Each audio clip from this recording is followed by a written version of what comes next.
ఉద్రిక్తతల నివారణకు ప్రయత్నించాలని భారత్ పాకిస్తాన్కు అమెరికా విదేశాంగ మంత్రి మార్కో రూబియో సూచించారు. ఈ మేరకు ఆయన భారత విదేశాంగ మంత్రి జైశంకర్, పాక్ ప్రధాని షహబాజ్ షరీఫ్తో ఫోన్లో మాట్లాడారు. అవసరమైతే భారత్ పాకిస్తాన్ మధ్య చర్చలకు మధ్యవర్తిత్వం వహిస్తానని ప్రతిపాదించారు. ఉగ్రవాదాన్ని ఎట్టి పరిస్థితుల్లో సహించబోమని మార్కో రూబియో స్పష్టం చేశారు.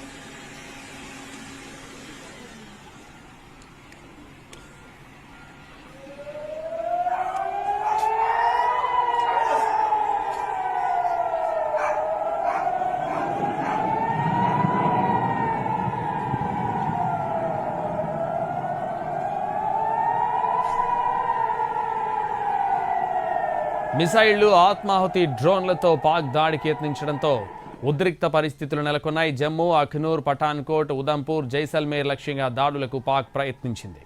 పాక్ మిసైళ్లు, డ్రోన్లను భారత రక్షణ వ్యవస్థ నిర్వీర్యం చేస్తోంది.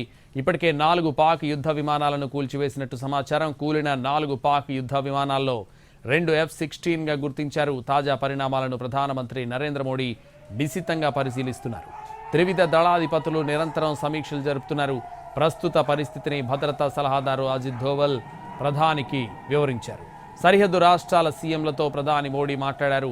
ఉద్రిక్తతల నివారణకు ప్రయత్నించాలని భారత్ పాకిస్తాన్కు అమెరికా విదేశాంగ మంత్రి మార్కో రూబియో సూచించారు. ఈ మేరకు ఆయన భారత విదేశాంగ మంత్రి జైశంకర్, పాక్ ప్రధాని షహబాజ్ షరీఫ్తో ఫోన్లో మాట్లాడారు. అవసరమైతే భారత్ పాకిస్తాన్ మధ్య చర్చలకు మధ్యవర్తిత్వం వహిస్తానని ప్రతిపాదించారు. ఉగ్రవాదాన్ని ఎట్టి పరిస్థితుల్లో సహించబోమని మార్కో రూబియో స్పష్టం చేశారు.